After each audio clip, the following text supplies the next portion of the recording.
we don't always know what's going to happen. So, gosh, I want to be prepared. Like, I want to have a survival kit in my metaphoric backpack to make sure that if something bumpy happens in the future, I'm going to be emotionally resilient and mentally resilient and prepared to manage that. I want the packing list. What needs to be in there? Welcome to the Spartan Up podcast with Joe Sena, founder and CEO of Spartan Race. We are talking about overcoming obstacles. The same way we teach people to get over obstacles on the course, we will teach you here on the Spartan Up podcast to get over obstacles in your mind. Today we're talking about building mental strength and resilience with Dr. Lara Pence. She was the host of our long-running Spartan Mind series, and she's a clinical psychologist who works closely with Spartan. To celebrate International Women's Day, our producer Marion Abrams, that's me, will be guest hosting today's show. Today's episode of Spartan Up is brought to you by BetterHelp. Spartan Up listeners can save 10% on their first month by going to betterhelp.com/Spartan. I am here with Dr. Lara Pence, who, if you've been around Spartan for very long, you probably know. She hosted something like 85 episodes of Spartan Mind, which if you haven't listened to them yet, you should go back. They're amazing. Lara is a clinical psychologist, so she's got legitimate credentials to tell you about your mind, right? And she has her own podcast, Curious Minds. So, Lara, this is going to be fun. Thank you for joining me. You know when you grin so hard that your mouth like hurts? That's kind of where I am right now. I'm super pumped to be back on like the Spartan Up podcast ethos, but more excited to be talking to you because you're rad and we always have fun together. Yeah, this is for the audience that doesn't know. You probably have heard my voice a lot. I've been behind the scenes for 8 years. I've done a couple of cameos, but this is actually the first time I have been the full-on interview host for the show. And the reason we're doing it in part is that we want to celebrate International Women's Day, and we thought, why not have an all-chick episode, right? So jam it out.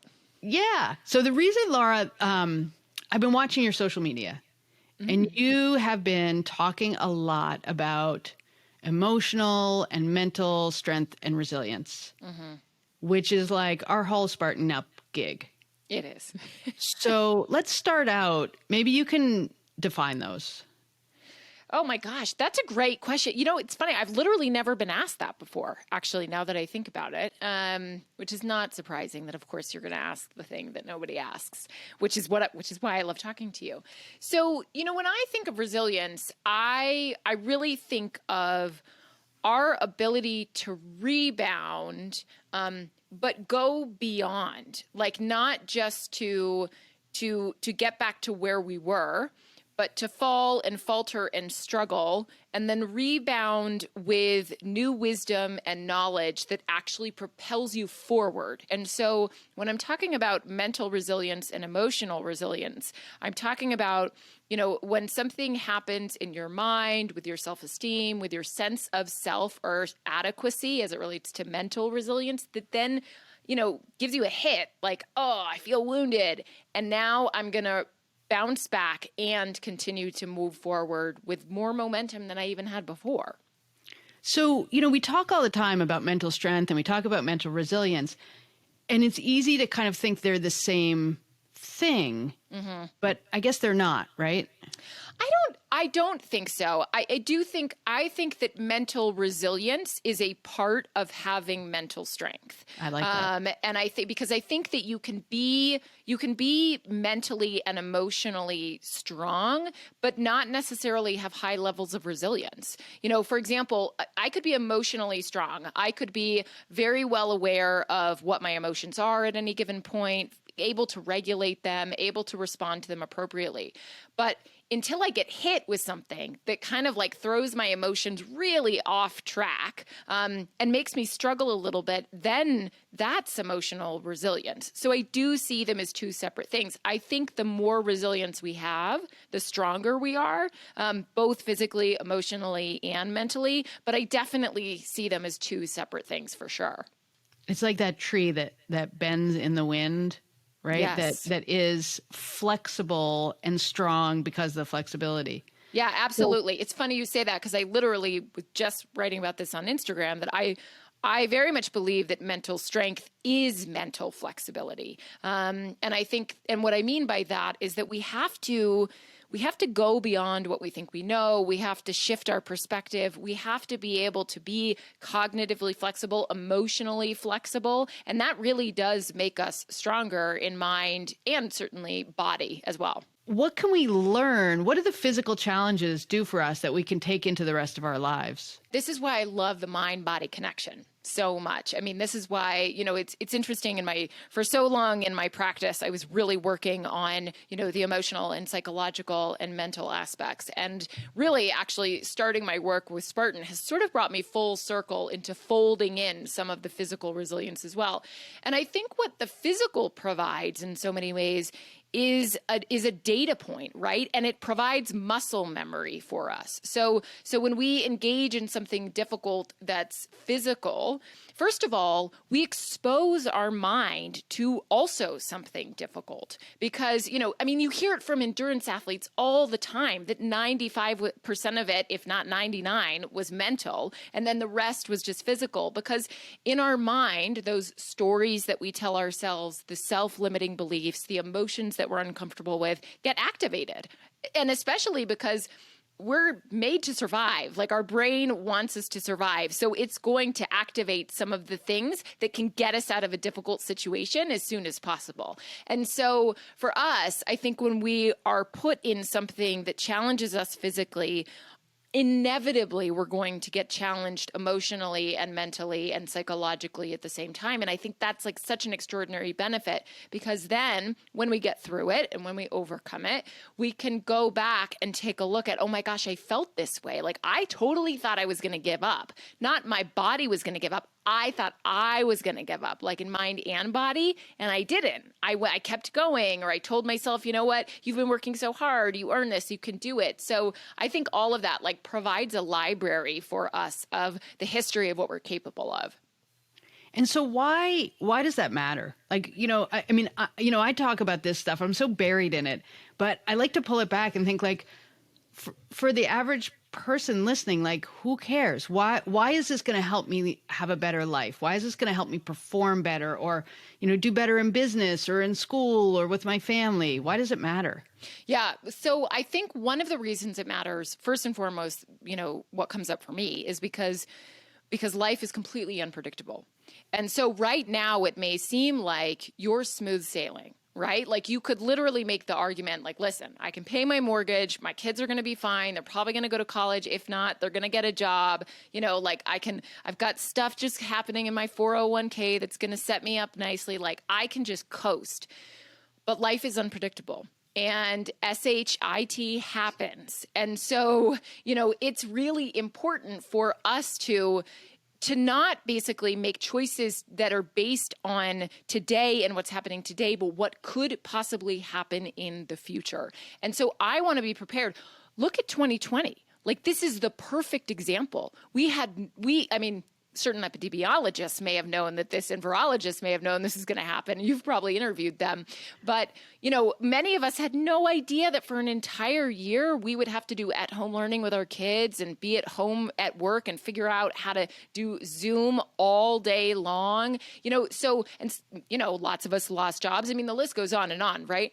So we don't always know what's going to happen. So, gosh, I want to be prepared. Like I want to have a survival kit in my metaphoric backpack to make sure that if something bumpy happens in the future, I'm going to be emotionally resilient and mentally resilient and prepared to manage that. So that's the first thing that comes up for me is just, gosh, life is great and you can coast, but inevitably the waves are going to get super rocky at some point. So don't you want a nice lifeboat? So what's in that kit? What's in that medical kit? This is so great. I want to know, I want the packing list. What needs to be in there?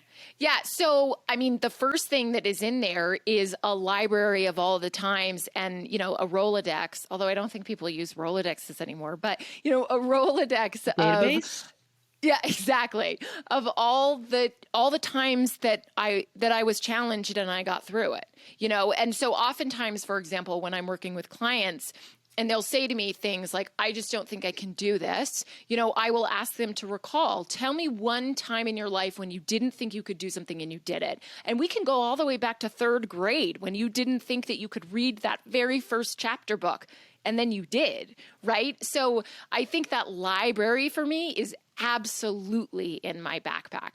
The other thing that's in my backpack are mantras. I mean, I use a mantra every day. It's I'm wild, I'm wonderful, and I will succeed. So explain that to me, because the whole idea of mantras can feel a little foofy, right? It absolutely can. And listen, I have no doubt that there's a bunch of people listening that are like, mantras, positive affirmations. We've heard it before. You know why you've heard it? Because we have science to back it up. I mean, we have books that talk about actual studies that really show that positive affirmations and mantras work. And so as floofy and as fluffy as it might sound, gosh, I don't care if I'm only saying it in my head and I know that it works. It matters to me. So mantras are in my backpack. So wait, I'm going to dig more. We're going to go into we're going to keep going through the list. But so tell me, how does one create a mantra? How do you do a mantra?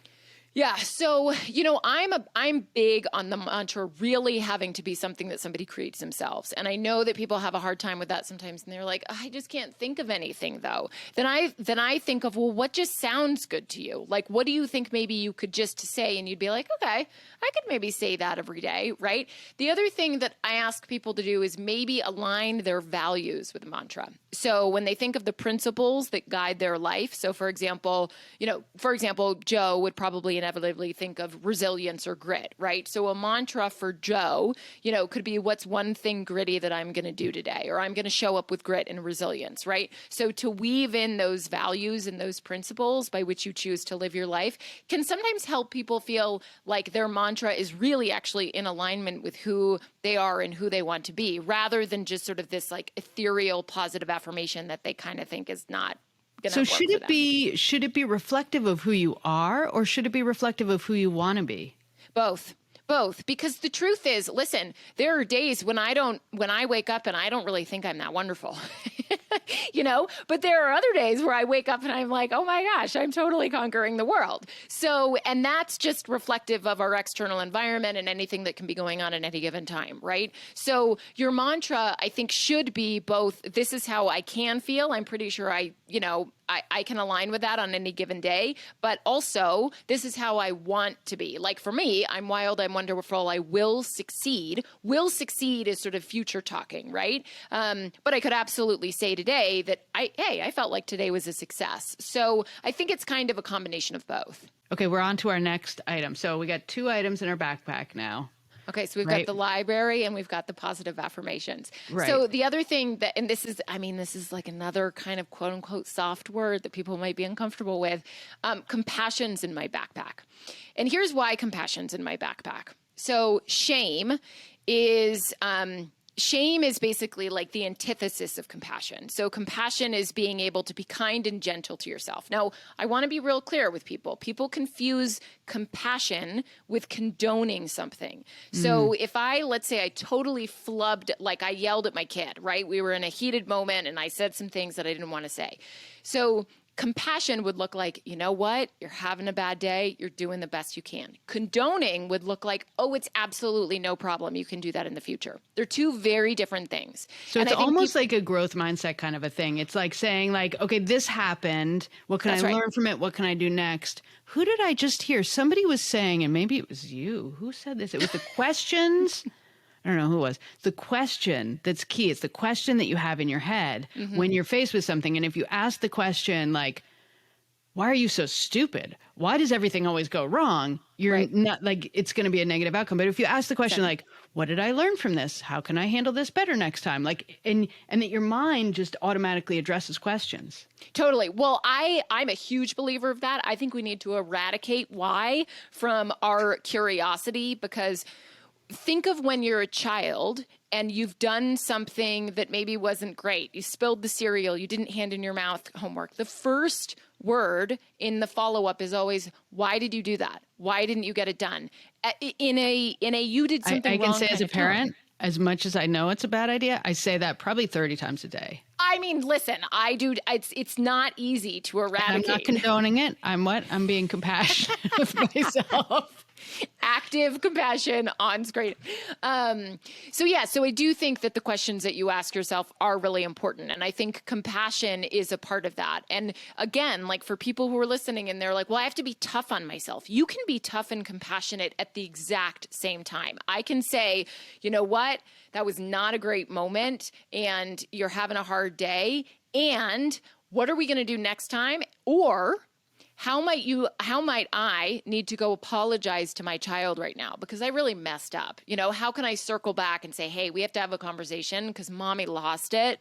And like that's tough. That's not easy. Actually, the easy thing would be to condone it and say not a big deal and walk away. So compassion is 100% in my backpack. All right, so I have another question, but I want to make sure we get the whole backpack.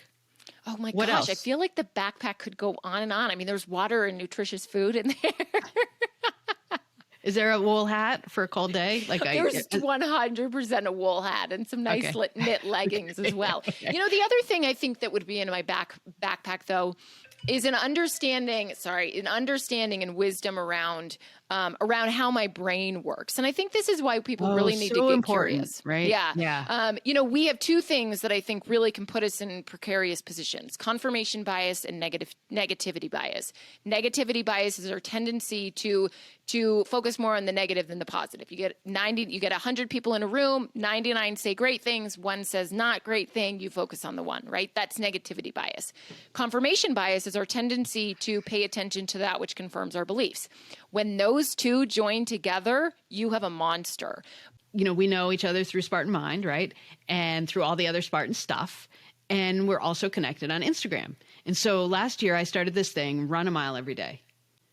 And I used all the tactics from Spartan Up. You know, I made it public, I made a commitment, did all this stuff. I was like, set my intention. And after, 10, 15 days, I had a trip to New York back when we were traveling. And I had to leave like before dawn, and I was going straight to a meeting, and then I was in a hotel, and it was going to be dark by then. It was New York City, whatever.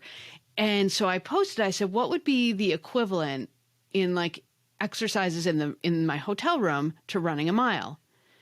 And Lara, you messaged me and said, nothing would be, that would be cheating, run a mile. And I just want to say, like, that is what friends should do for you. Because it changed my whole idea of what I could do. And I would have let myself off the hook. And so having those friends that hold you accountable and push you further is so important. And so that's one of the things I value about you, Lara. Oh, Marion, I love that story. And I remember that too. I was always impressed with your commitment to the miles. But I totally agree. And listen, if I'm going to throw anything else in that backpack, it's your support system. Right. It's the people in your life who can not only hold you up, but challenge you to really be the best that you can be. So I'd throw that in there for sure. Marion would be in my backpack. You'd be in there, a little figurine. I would fit.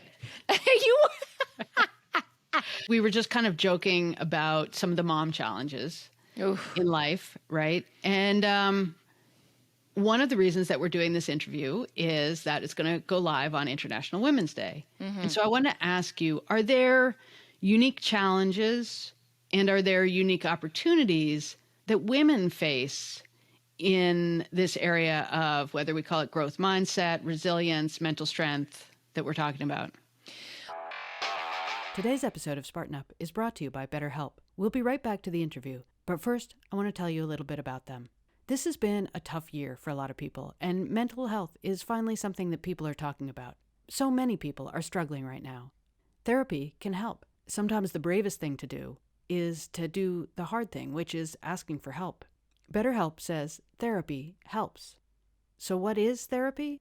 Well, BetterHelp says it's whatever you want it to be. It doesn't have to be sitting around talking about your feelings. With BetterHelp, you can talk to someone privately if you're just not feeling right, or you're having trouble dealing with stress or issues with your relationships. Whatever you need, you don't need to be ashamed of normal human struggles. You can feel better. Spartans, you deserve to be happy. And with BetterHelp, it's a little bit easier. You don't have to worry about finding an in-person therapist near you. You can get help from home. BetterHelp is customized online therapy that offers video, phone, even live chat sessions with your therapist. So you don't even have to see someone on camera if you don't want to. Times are tight financially too, but the good news is that BetterHelp is more affordable than in-person therapy. And you can get going really quickly. You can be communicating with your therapist in under 48 hours.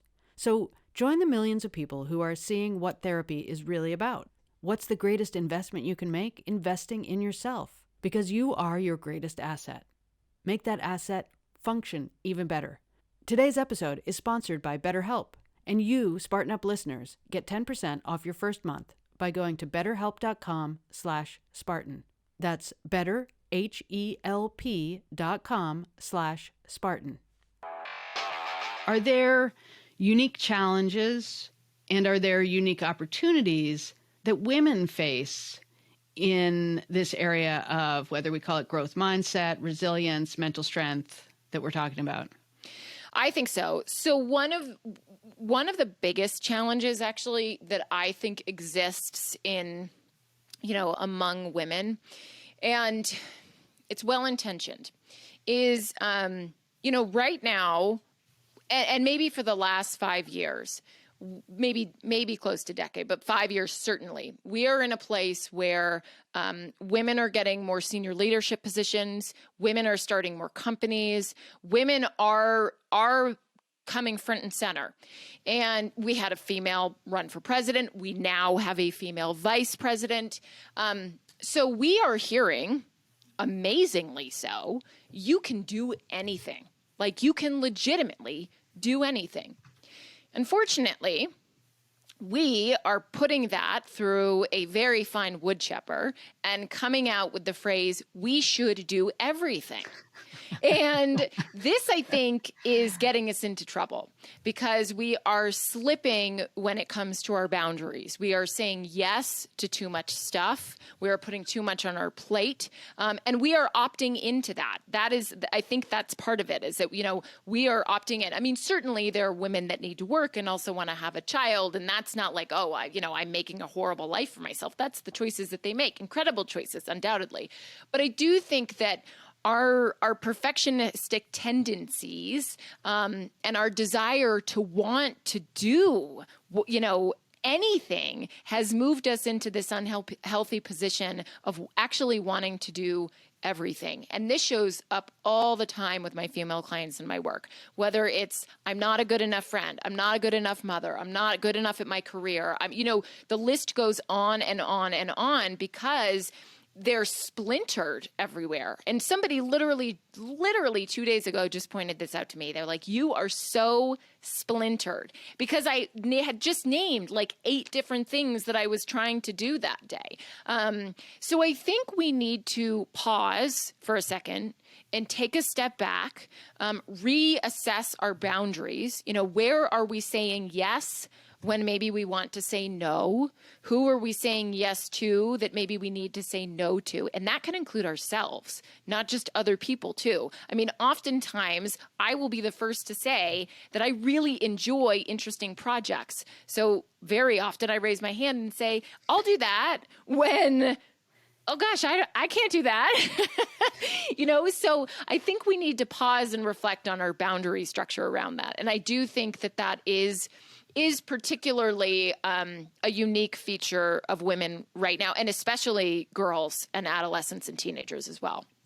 And I think especially right now with the way work-life balance has been juggled. But, I didn't think of this until you started explaining that, but I'm curious to push back a little bit. And I wonder if there isn't room to reframe this whole idea of, should we be great at one thing, or do we undervalue being pretty good at a lot of things? I mean, I think that's a great point. I think it's absolutely a great point. I think, certainly part of what I'm saying is not let's just pick one thing and do that.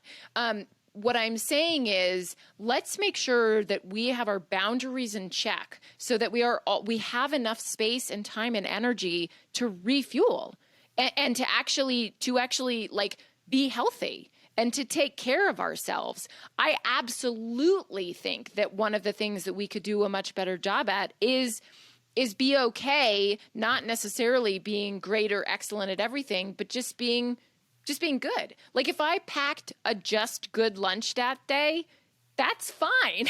It doesn't need to be like an excellent, yeah, man, like seaweed and kiwi and all this stuff, you know? So I think, yes, I think we need to get better at recognizing like the B level work. I also think that ties into how do we even just slow down to do that? How do we detach from overproductivity and, you know, really check in with ourselves on whether or not we are burning the candle at both ends?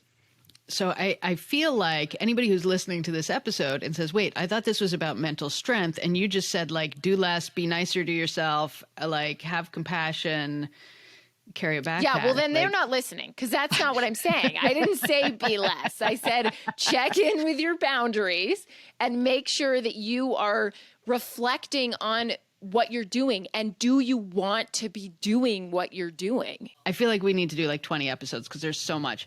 But I wanted to pull up one of your posts and ask you about it. The biggest mental health crisis right now, you know where I'm going. The biggest mental health crisis right now isn't the rise in mental illness.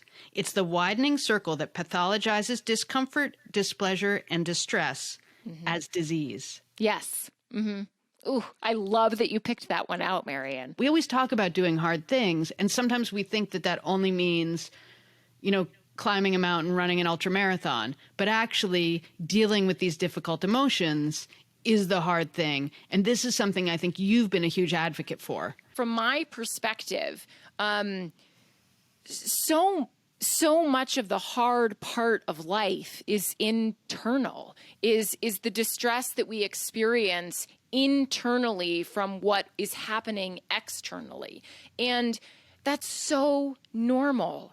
It's so normal for us to have a hard time with things. It's so normal for us to sometimes feel overwhelmed. It's so normal for us to wonder, am I doing the right thing or am I doing the wrong thing? It's really normal for us to get sad. It's really normal for us to grieve. Like there are lots of things that are incredibly normal. And I want to differentiate that from common, because common isn't always normal. You know, lots of people have GI issues. That's common. That's actually not normal. You know, that's not the way that your body should be. But all of these other things and all, you know, the emotional distress that we can experience just through living life, just through being a human on this planet is really normal. And I think that because we are getting so used to providing external comforts, and creating, you know, the most comfortable access for all of us and the fastest, right? We therefore are losing our tolerance for the discomfort that happens internally. And I think that to me is worrisome. And I think we need to normalize more what it's like to have a hard time. I mean, in 2020, again, I'm going to use this as an example. Many people were uncertain, anxious, sad, felt alone. Those were all very normal feelings. You know, they were very congruent with what was going on. People lost their jobs. People lost lives. So, of course, we feel that way. And gosh, we can tolerate it. Like this is where I worry because, you know, oftentimes when people feel distressed, they're like, uh-oh, this isn't normal. Let me go to my doctor. Doctor maybe puts them on a pill. All of a sudden their feelings are, you know, muted and cloudy. So, but guess what? We can actually learn to tolerate our feelings and learn to ride the wave of what's distressing. So how do you do that? What are some things that people can do to increase their tolerance for their own anger, sadness, all these feelings that might be uncomfortable, fear? Let's speak to the person right now that isn't necessarily like feeling super hopeless and sad, but it's just like, okay, I want to do this, Marion. I want to learn how to tolerate my distress and be more comfortable feeling angry, sad. Okay, one of the best ways that we learn how to tolerate distress is that we put ourselves in more distressing situations. I'm not asking you to go and pick a fight with your spouse. What I will ask you to do, though, is read, watch, or listen to something that you don't agree with or something that makes you uncomfortable. So, for example, if you don't want to hear about plant-based and you don't want to hear about, what they do to animals, I want you to go and watch a documentary about that, right? Because you're going to put yourself in a situation that's distressing and tolerate it. We're not sacrificing a relationship here. I'm not asking you to pick a fight. I'm asking you to watch something that creates distress for you, and then you can sit with it and learn to tolerate it and learn that it's actually not going to poison you. And same with reading or watching something. In 2020, I listened to some podcasts that, like when I was running and I would listen to them, I would scream while I was running because they frustrated me so much. But it was such an exercise in exposing myself to that very feeling, and then tolerating it and working through it, and just allowing it to come in and allowing it to go out. So that, I think, is like the number one thing that people can learn to do when they're learning how to tolerate distress, is actively putting themselves in a situation that is distressing for them. This is what Joe does with Spartan Race, right? Physically. He physically asks people to get uncomfortable, to tolerate it, to work through it, overcome it. And at the end, when they cross the finish line, it's the saying, you'll know at the finish line. People are like, oh my gosh, I did that, I feel better. This is the same, but mentally and emotionally. So, and I wonder, you talked about, somebody feels uncomfortable, they think it's not right, and they go to their doctor, they get a pill. Short of even that, I feel like there's that moment of discomfort, and what do? You reach for your phone. Oh, I know. Like as soon as you're a little bit bored, a little bit angry, a little bit frustrated, a little bit whatever, you can just tune out, and it's so easily, it's right there. Yep. I mean, that's an excellent point. And so I think in those situations, I love that you know that, like you're aware of that. And so for anybody that's listening, that would also be something I would encourage them to do, is ask themselves, how do I offload when I'm uncomfortable? And by offloading, I mean, how do you take what you're having a difficult time tolerating and like either avoid it, numb it, or put it onto somebody else? And we all have those coping skills, and it's an unhealthy coping skill, but reaching for your phone, reaching for a glass of tequila, going out for your 5th run that day, reaching for the Dorito bag, completely engaging in a Netflix crime drama, whatever it is, we all have those tactics to offload. So how does somebody, how does somebody become aware of what their tactics are, and how does somebody then learn a more appropriate, more sort of growing, a way to grow in the face of those, to grow their tolerance? So the first, how do you know what it is? You get kind of curious, right? You have to just start asking yourself a question like, okay, and maybe do a little bit of an inventory over the last week. Like people who are listening are probably familiar with writing down your food or writing down how many hours a day you're sleeping. Do a little bit of an offloading inventory. Like each day when you felt something uncomfortable, what did you do that day? Like what was your first response? Did you get it from the table and head over to the kitchen? Did you, as Marion say, reach for the iPhone, right? Like start to take inventory of that. And then you have to start beginning a new association and a new habit by doing. You don't create a new association just by thinking about it. Like, oh, well now, when I want to reach for my phone, I'm just not going to. No, that doesn't happen. Like now when you want to reach for your phone, make sure instead what's right there is a pencil and a piece of paper and you can write a bunch of stuff down, right? So you want to begin to actually create a new association with, okay, I feel uncomfortable. So this is now what I'm going to do instead because, oh my gosh, I always reach for the phone right now. A lot of it is about self-awareness. And I know that sometimes people listen and they're like, yeah, but like, does knowing anything really help? Yes, it absolutely does. When you know, then you can begin to make changes and do different actions. All right, so we could do this for days, and we're going long already. So I'm going to make us wrap up. As we wrap up, I really like to give the listeners some concrete kind of steps and actions. Now we've got their backpack that they can load. We've got some tactics that they can use to practice their resilience. Mm-hmm. But are there a couple of things that you think people could kind of make part of their daily routine that would help them be more mentally strong and mentally and emotionally resilient? Yeah, absolutely. So the first thing that I would ask anybody who's listening to do, if you don't know what your values are, is to do a simple values exercise. And it literally can be as easy as Google list of values. You'll see like 8,000 images come up. Pick the first one where it's just like a list of 100 values and pick your core values. And what I mean by your core values are the guiding principles by which you choose to live your life. Like if you were going to have 3 or 4 things written on your headstone, what would you want them to be? Like Dr. L lived her life with adventure. She cared deeply for her family. She laughed a lot and was as was honest or held her head high with integrity. One of those, So I want you to do a values exercise. So make sure you know what your 3 to 4. Do not pick more than that. Do not pick like 15 values because you cannot be in alignment with 15 values at any given moment. So pick 3 to 4 values. And every day, I want you checking in with your values. How am I in alignment with my values right now? And what I mean by in alignment is how I'm behaving, relating, and thinking in alignment with this value. Is it congruent with this value?